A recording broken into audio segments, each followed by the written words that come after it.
je retourne à notre sujet. Et mon sujet de cet après-midi, c'est la destinée de l'Église, c'est-à-dire l'aboutissement, la fin. Je pense par cœur, nous savons tous, quelle sera la fin, l'aboutissement que nous attendons. C'est l'enlèvement de l'Église. Et nous allons vers cet enlèvement de l'Église. Et c'est ce que nous attendons. Qui? Mais uniquement les chrétiens fidèles. Je suis dans une assemblée que je connais depuis sa genèse. Et en rentrant, j'ai eu un entretien avec quelqu'un qui m'écoute, je ne vais pas nommer son nom, mais il sourit. Il faisait partie des premiers qui ont entendu et reçu les Seigneurs. Et il a fait quelque chose que personne ne lui avait dit de faire. Il est rentré chez lui et il a débarrassé sa maison des idoles catholiques, entre guillemets. Ce qui a créé entre lui et son épouse une animosité qui a duré, vous le savez vous-même, jusqu'à presque la mort. Mais le Seigneur est fidèle et elle est partie malgré tout sauvée. Mais le chrétien, il a payé son prix. Donc pourquoi je dis ça? Je suis dans une église que je peux comparer, si cet exemple est comparable aux Thessaloniciens, dans une église qui est modèle. Ils ont entendu l'évangile, ils se sont séparés, ils ont témoigné, ils sont restés fidèles, du moins dans le cas que je viens de citer, et ils ont vu que le Seigneur aussi est fidèle. Et il accomplit sa parole. Alors mettez-vous ça bien en tête, il accomplira sa parole. Alors que le Seigneur puisse être avec nous pour que nous soyons du nombre de ceux, quand il revient, qui sommes prêts et qui pouvons dire, Seigneur, je n'ai perdu aucun de ce que tu m'as donné. Et j'attends maintenant que le Seigneur puisse faire le reste pour la personne en question, comme pour nous tous. Mais nous avons encore un travail. Le temps est difficile, la sécheresse est grande, spirituelle, mais vous serez mes témoins maintenant. Et je vais vous montrer maintenant comment le Seigneur, à travers l'Épître aux Thessaloniciens, prépare l'Église pour son glorieux retour.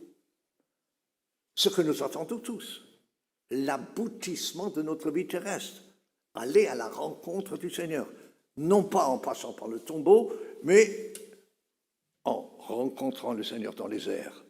Nous avons tous compris, et je me permets maintenant, avant de poursuivre, de lire avec vous une portion de l'Écriture relativement longue, mais je ne rentrerai pas dans le détail du texte, mais je soulignerai les grandes lignes pour nous montrer ce qui ou comment le Seigneur nous conduit vers sa rencontre, c'est-à-dire l'enlèvement de l'Église, que je crois personnellement imminent. Enfin ça, on verra un petit peu plus tard. Donc, si vous voulez, ouvrez 1 Thessaloniciens, chapitre 4, et je lirai ce chapitre qui a 18 versets en entier. Alors, je pense que vous avez trouvé 1 Thessaloniciens 4 à partir du verset 1. Au reste, frères, puisque vous avez appris de nous comment vous devez vous conduire et plaire à Dieu, et c'est là ce que vous faites. Quel beau témoignage, écoutez. Et c'est là ce que vous faites. Donc, c'est presque l'éloge de ces Thessaloniciens, dont nous avons déjà vu dans le premier chapitre que c'était des modèles. Alors, vous savez comment se conduire, et vous faites ce que vous saviez. Nous vous prions et nous vous conjurons au nom du Seigneur Jésus, écoutez ça, de marcher à cet égard de progrès en progrès. Déjà, rien que ça suffirait pour en faire une prédication. Vous, qui êtes des témoins, modèles, qui faites ce que vous devez faire, selon l'Écriture. Marchez à cet égard de progrès en progrès. Et je continue la lecture. Vous savez en effet quel précepte nous vous avons donné de la part du Seigneur Jésus. Ce que Dieu veut, c'est votre sanctification. Et que vous vous absteniez de l'impudicité. À qui parle-t-il? À qui? À la première église de Hollywood? Il parle aux Thessaloniciens chrétiens modernes. En disant ça doit nous mettre la puce à l'oreille. Verset 4. Que chacun de vous sache posséder son corps dans la sainteté et dans l'honnêteté, sans vous livrer à une convoitise passionnée comme font les païens, qui ne connaissent pas Dieu. C'est que personne n'use envers son frère de fraude et de cupidité dans les affaires.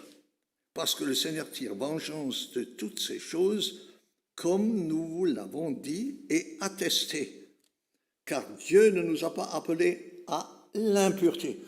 Est-ce que je peux souligner juste un peu un détail? Attention à tout ce qui est argent, appelé cupidité, et il appelle ça impureté. C'est pas moi qui invente ça, c'est verset 7.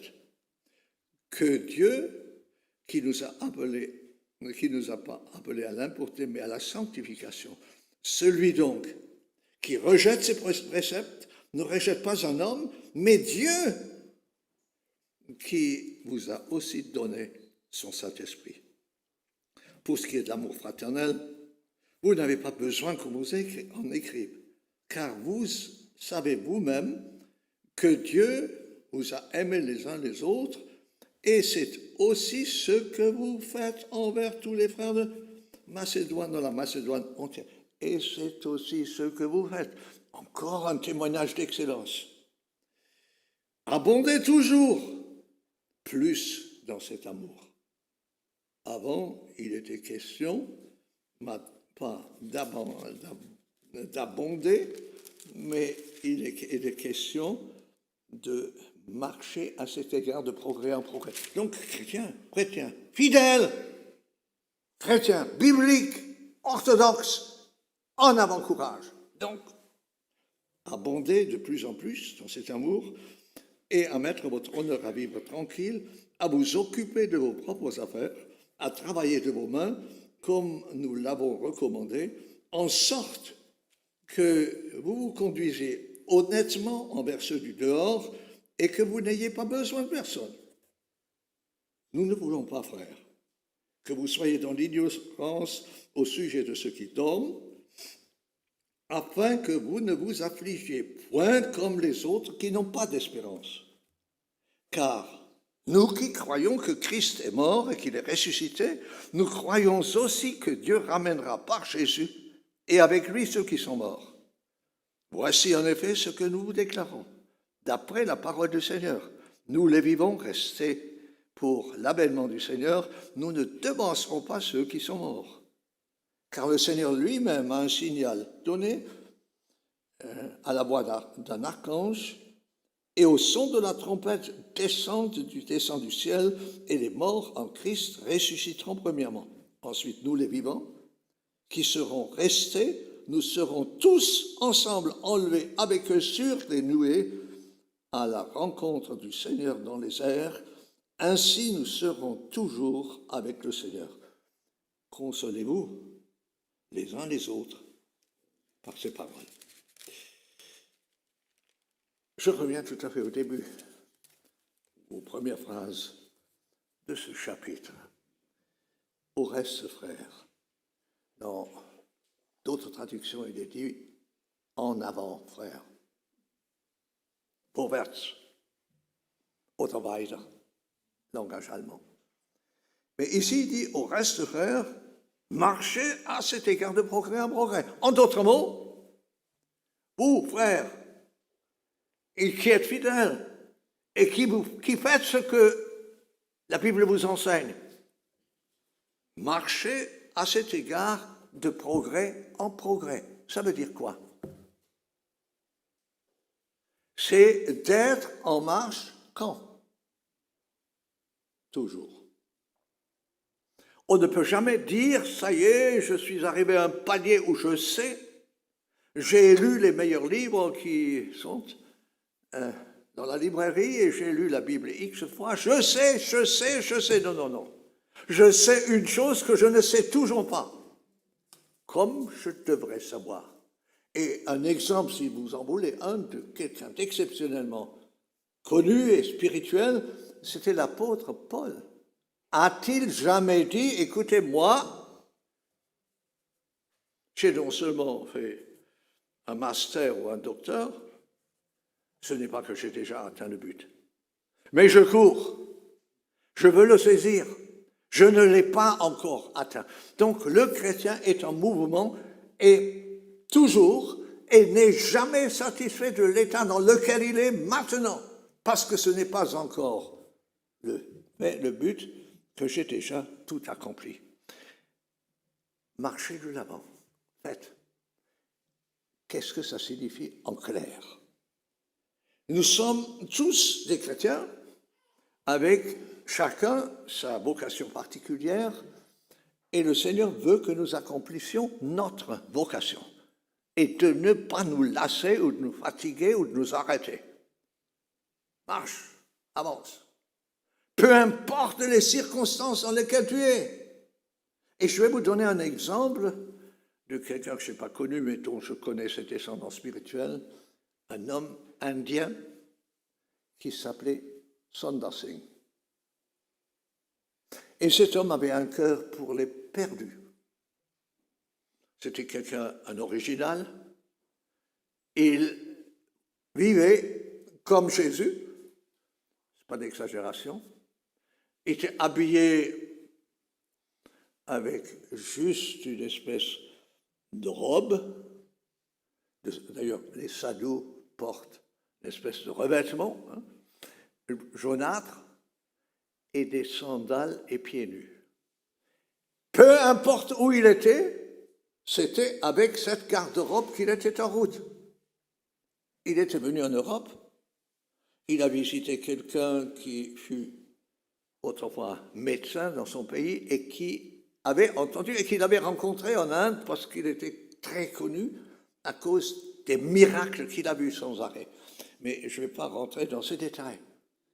Et bon, quand il était en Europe, il est allé visiter le docteur Untel, il était devant sa porte, il a tiré sur la sonnette, à l'époque encore, avec une corde et une cloche. On lui a ouvert la porte. La servante.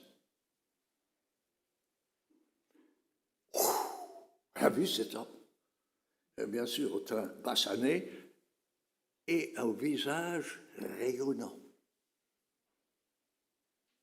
Et en plus, son habillement, ses sandales. Ah, elle est ébahie. Vous savez ce qu'elle fait? Elle court à l'intérieur, va vers le bureau du docteur et dit, docteur, le Seigneur est à la porte. C'était lui. Mais maintenant, je te raconte l'homme qui était en avant et qui marchait et qui ne se laissait pas arrêter par rien. Et ça, d'ailleurs, personne ne sait comment il est mort. Il n'y a pas eu un enterrement solennel. On ne sait pas où il est mort. On ne sait pas si on l'a jeté au Gange, si on l'a brûlé, ou si le Seigneur l'a enlevé. Nous n'en savons rien. OK. Il était dans l'Himalaya parce qu'il avait un cœur pour les gens perdus du monde entier. Et vous savez que l'Himalaya, ce n'est pas des petites collines. Hein. Bien sûr, on ne peut pas traverser l'Himalaya sans un guide. Et je rappelle, son habillement, il n'a pas changé. Malgré le fait qu'il traversait des régions très froides.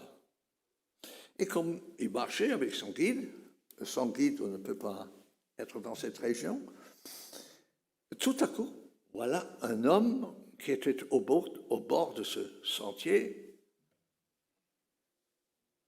et il est allé tâter son pouls, il est encore vivant, mais en semi-coma, Le guide a dit, laissez ce bonhomme mourir.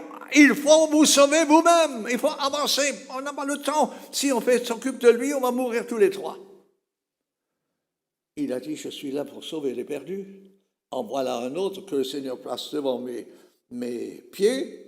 Je vais m'en occuper. Le guide a dit, vous êtes. Faites ce que vous voulez. Moi, je m'en vais. Ah, vous voyez, le problème qu'il avait d'abord pour mettre ce pauvre homme, à moitié gelé, sur son dos. Il a réussi. Il a marché. Ce n'est pas une histoire inventée. Quand il a marché, ça l'a réchauffé, parce que vous voyez l'énergie qu'il faut, la force qu'il faut, porter quelqu'un à cette hauteur, et avec le froid qu'il y avait, tout à coup, vous savez ce qu'il a vu au bord du chemin?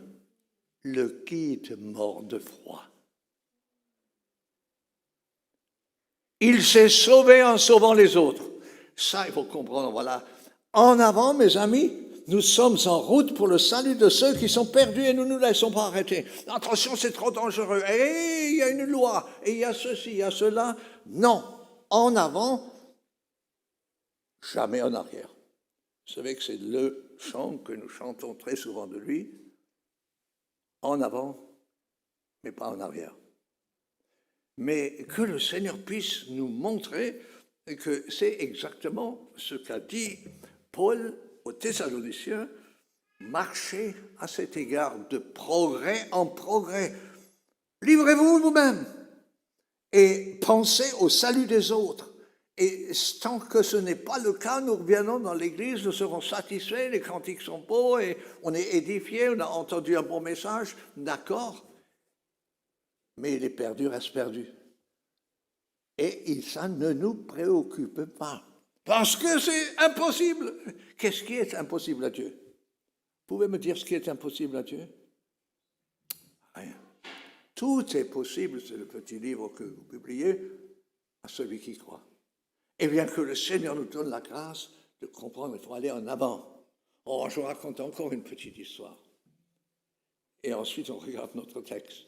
Mais regardez, j'étais avec Daniel il y a très longtemps, dans le Sahara. Lors de notre deuxième retour, après le deuxième voyage, on est revenu en Land Rover. La première Land Rover, on l'a laissée en Afrique, au Cameroun. Et avec la seconde Land Rover, nous avons fait le chemin du retour. Et nous avons eu en route un problème grave. Le châssis s'est effondré, vous connaissez peut-être cette histoire. Et alors on a eu un problème entre nous. C'est parce que nous étions entre deux oasis, 600 km, 400 km en gros, dans une direction et dans l'autre. Maintenant, où est-ce qu'on va?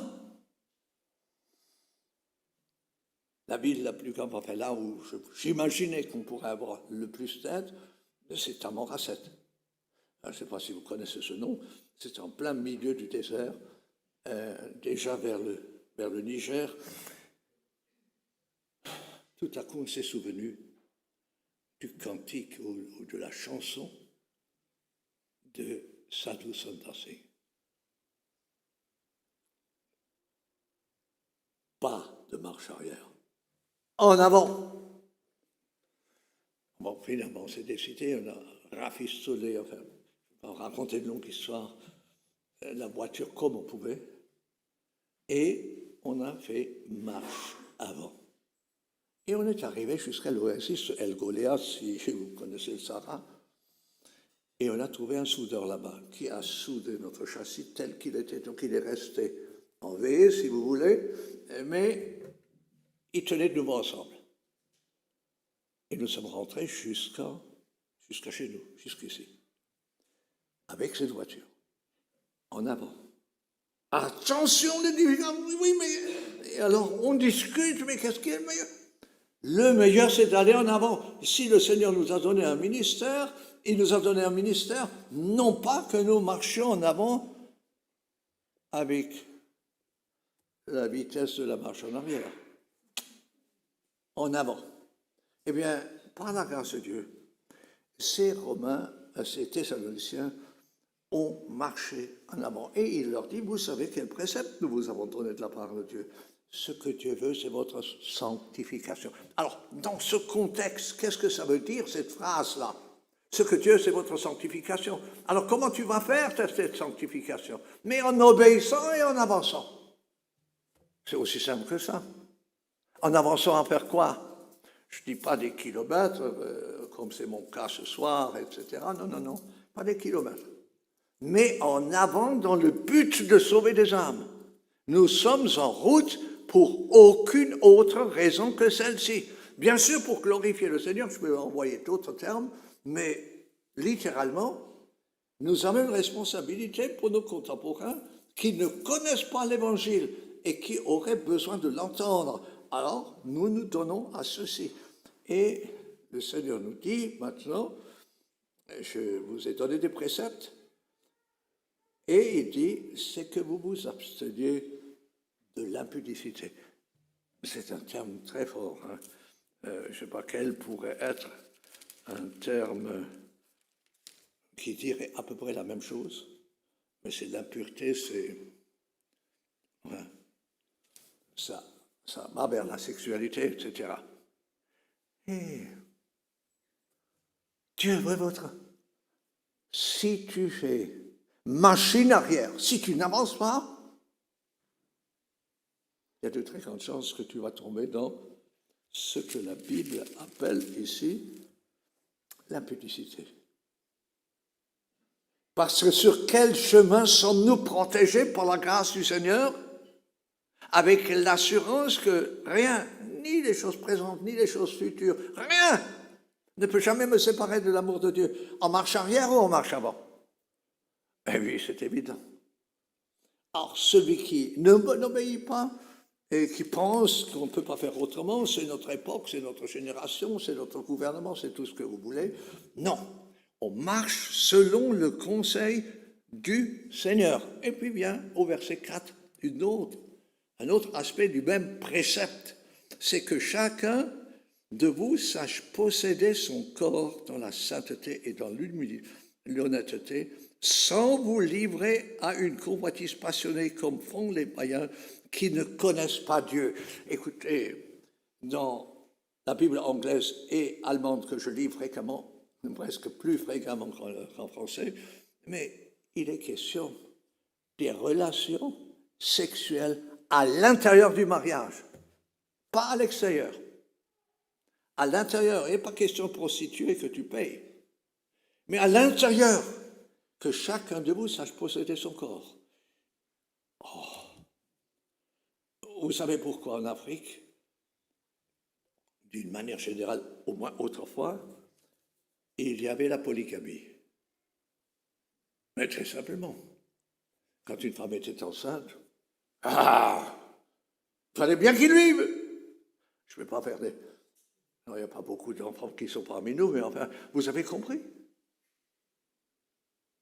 Personne ne possède pas le corps. Tu n'es pas maître de tes instincts, maître de tes désirs, etc., etc. Mais regardez, c'est ce que dit la Bible. Que nous sachions posséder notre corps dans la sainteté et dans l'honnêteté, et non pas de nous livrer aux convoitises passionnées comme pour les païens. Donc, fini. Mais comment? Est-ce que tu as une recette? Pas moi.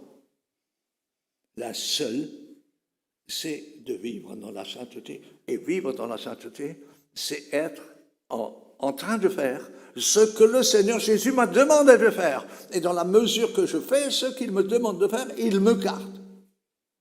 Je peux vous donner des exemples. On a voyagé autrefois, vous savez très bien, aussi en Éthiopie.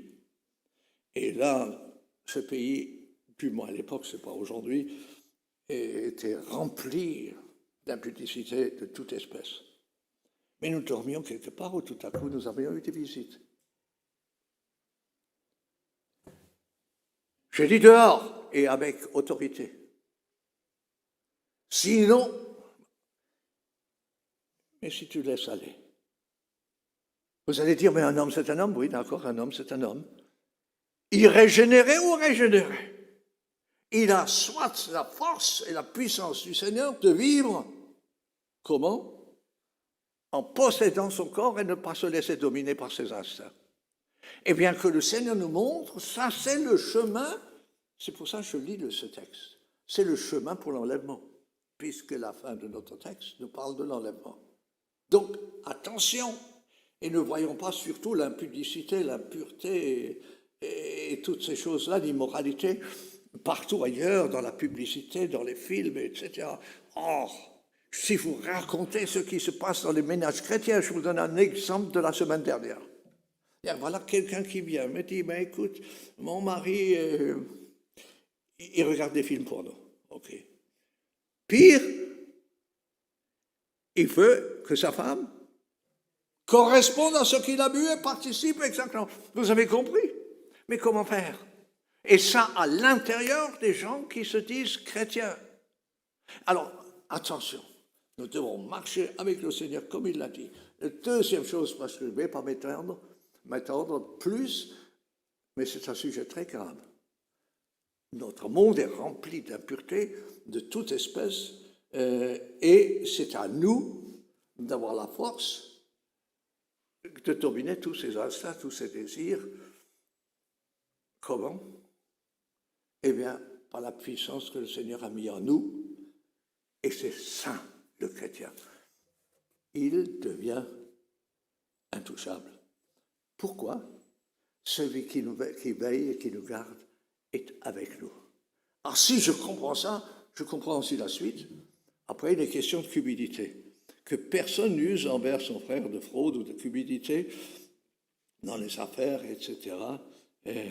Parce qu'il dit, car Dieu ne vous a pas appelé de nouveau impureté.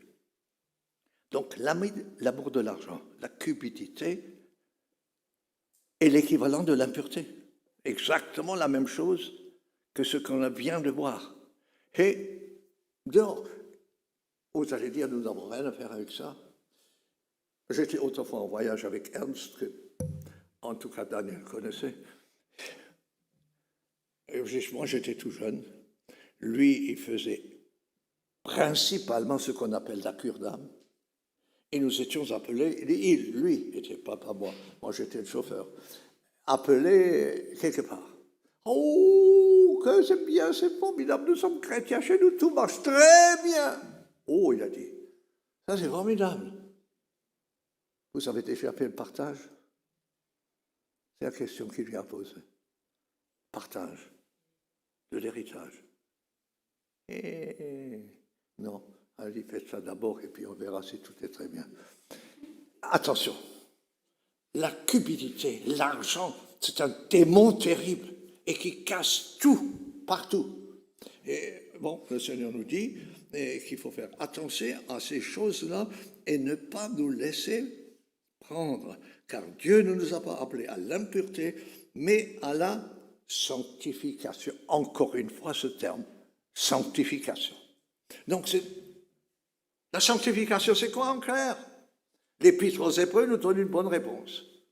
Ces premiers chrétiens ont accepté avec joie qu'on leur dérobe leurs biens. Toi aussi? Aïe, attention, il faut être juste, sinon on va au tribunal, et puis il y a des avocats, puis on verra, et là, on se fait dire à la loi. Ça, c'est le théâtre chrétien que je connais. Chrétien, entre guillemets. Mais qui accepte avec joie d'être perdre. Et nous savons l'enseignement général de Jésus. Pour gagner, il faut perdre. C'est en perdant qu'on gagne. C'est ça que Jésus nous a dit. Et nous, on est obstinés, la vérité doit être la vérité, puis voilà. Oui, la vérité, c'est quoi? C'est que tu n'es pas libre et que tu veux le maximum pour toi. Et bien que le Seigneur, dans sa grâce, nous montre que cela est, pour Dieu, aussi grave que l'impureté ou l'immoralité. Celui donc qui rejette ses préceptes ne rejette pas un homme, mais Dieu qui vous a aussi donné le Saint-Esprit. Dis-moi, mais il ne faut pas être aussi strict. Attention, Jean-Jacques, ça commence à être sectaire ce que tu racontes, et comment peut-on marcher comme ça? Mais il faut quand même être tolérant. Il faut quoi? Il faut obéir à Dieu plus qu'aux hommes. Voilà ce que dit ma Bible. Et pas le reste. Le reste, c'est des raisonnements humains. Alors, et le Seigneur montre clairement, il nous a donné son esprit Mais non pas que nous soyons tout le temps en conflit avec son esprit, ou que nous éteignions l'esprit, etc., comme le dit la Bible, mais qu'on donne raison à l'esprit qu'il nous a donné. Il nous a donné son esprit, le Saint-Esprit, la plénitude même, pour que nous puissions faire son service comme il veut. La troisième et dernière chose, mais très rapidement, c'est l'amour fraternel. Et de nouveau, il dit aux Thessaloniciens, c'est aussi ce que vous faites. Au verset 10, au verset 9, il dit, l'amour fraternel, la nécessité, mais c'est ce que vous faites. Et ensuite, verset 10 à la fin, abondez toujours plus dans cet amour. Donc, l'amour fraternel, c'est quelque chose de formidable. Ce n'est pas seulement le moment de la communion fraternelle quand on prend un repas ensemble, mais qu'on puisse s'aimer les uns les autres 365 jours sur 365 et 24 heures sur 24, sans nous laisser aller. L'amour fraternel. Et vous savez que tout s'arrête, mais l'amour demeure. Alors que le Seigneur nous donne la grâce de comprendre qu'être une église, c'est une église qui est unie, qui combat ensemble. Et cette église peut être unie si elle a compris les deux autres choses que Paul vient de citer ici. D'abord, l'immoralité cachée et la cupidité cachée. Parce que tout ça, dans l'Église, c'est caché, c'est dans le cœur. Mais si nous voulons marcher avec le Seigneur et ne pas, je ne trouve plus le terme en français, blesser le Saint-Esprit qui est en nous, et bien que le Seigneur nous donne la grâce de rester avec lui et d'abonder toujours plus dans ce sens. Et puis termine qu'il faut travailler de ses propres mains, etc., subvenir à ses propres besoins. Ça devait être, si vous prenez la seconde aux Thessaloniciens, il devait y avoir là-dedans des gens qui étaient des mystiques et qui pensaient que ce n'était pas la peine de travailler, maintenant le Seigneur va venir. Ce genre de truc existe jusqu'à aujourd'hui, peut-être un peu moins, mais ça existe encore.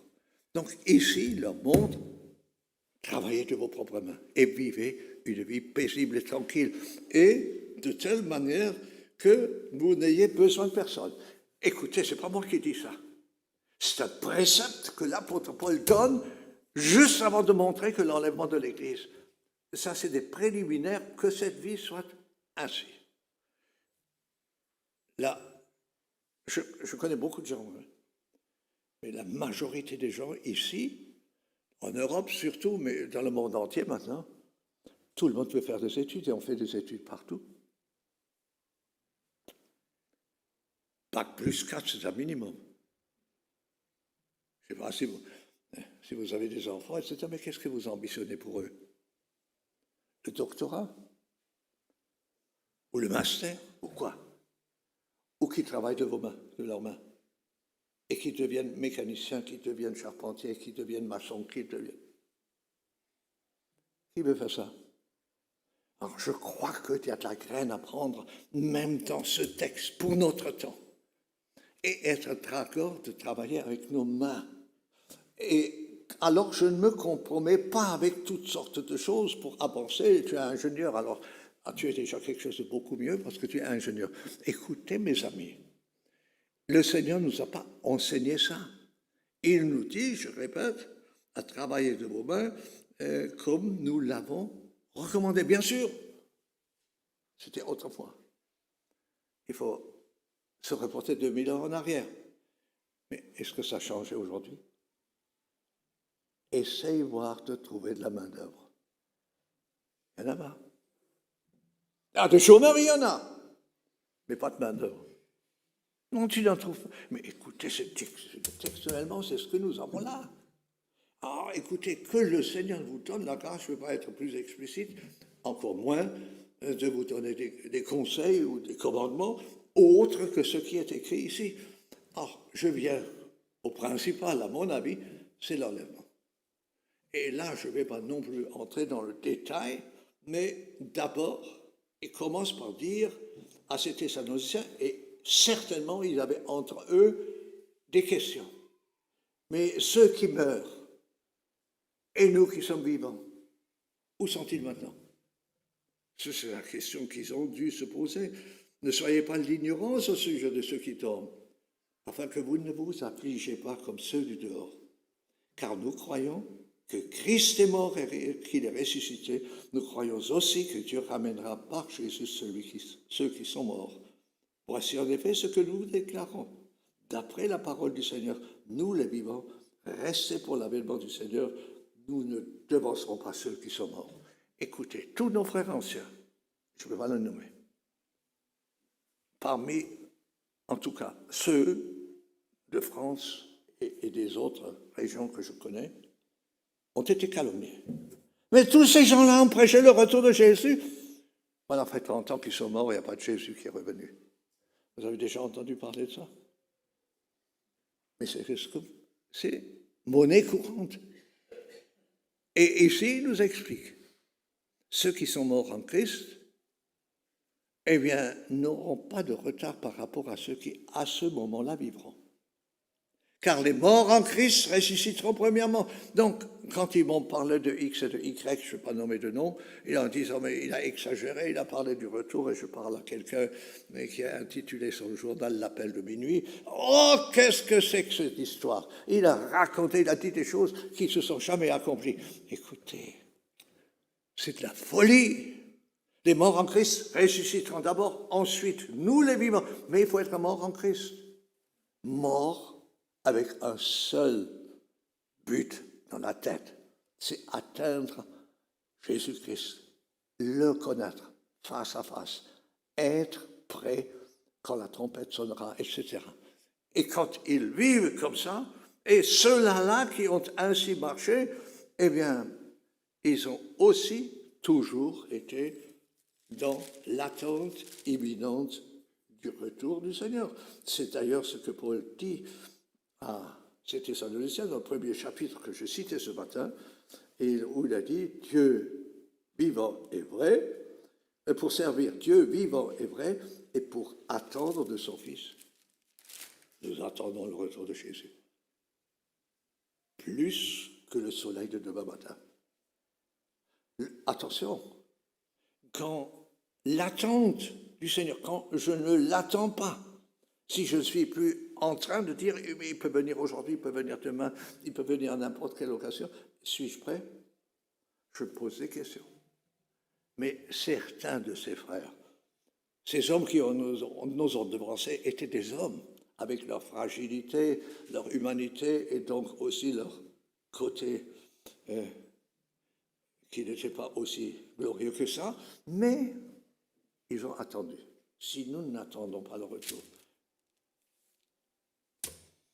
Bon, j'étais juste avec quelqu'un dont la fille allait faire le bac, et dans le pays où j'étais, le bac, c'était la semaine dernière.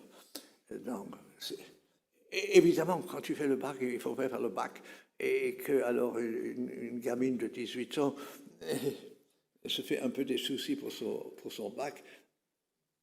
J'ai rien dit contre tout ça. Mais dans l'ensemble, ce qui est notre souci, c'est le retour de Jésus. Que le Seigneur, dans sa grâce, nous montre. Car Dieu lui-même a ainsi donné la voix d'un archange et au son de la trompette descendra. Et ma question maintenant, et je vais être bref, parce que sur ce sujet, nous avons souvent parlé. Que manque-t-il encore, selon la prophétie, pour que le Seigneur puisse revenir dans les airs? Je ne parle pas du Seigneur qui revient en gloire, en posant ses pieds sur la montagne des Oliviers. Là, je sais très bien ce qui doit encore arriver.